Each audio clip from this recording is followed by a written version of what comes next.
Well, the Philippines, you mean? Yeah, we've gone through the trauma. We've been devastated, but I think we're better organized, not for another traumatic experience, which is very devastating. However, we feel that this experience should send to the world the message that it must cut carbon fast.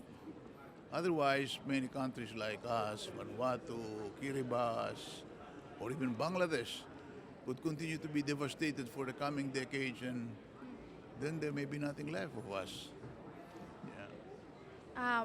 What has the country done differently post Typhoon Haiyan?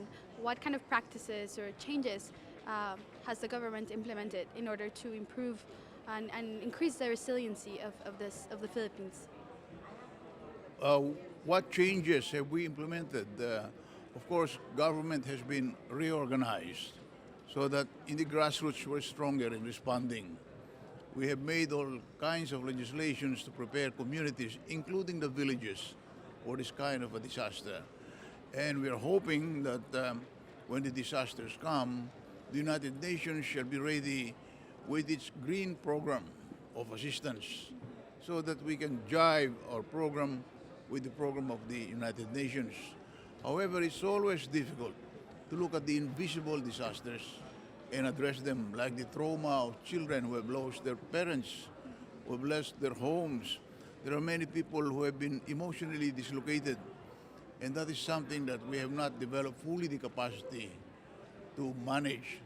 We've been able to manage physical destruction. We've been able to manage tremendous volume of people who don't have the facilities for normal life. But sometimes it's far more difficult to manage the wound from inside the population. We have to develop the facilities for that. And we hope that we can share this experience so that other communities may profit from what we are doing in the Philippines. The Philippines should be very instructive, especially this forthcoming promising negotiation for reduction of carbon dioxide. How are you going to reduce the carbon dioxide so that you will minimize this pain, this ruin to many impoverished countries, countries who in the first place were not the first emitters, I mean not the most voluminous emitters, but they're the first victims. If we are able to negotiate so that if we say China will cut its carbon dioxide in the year 2030, how much is that is really cut? So we will have a calibrated expectation on how much grief and pain is being reduced as they continue to cut and reach that peak.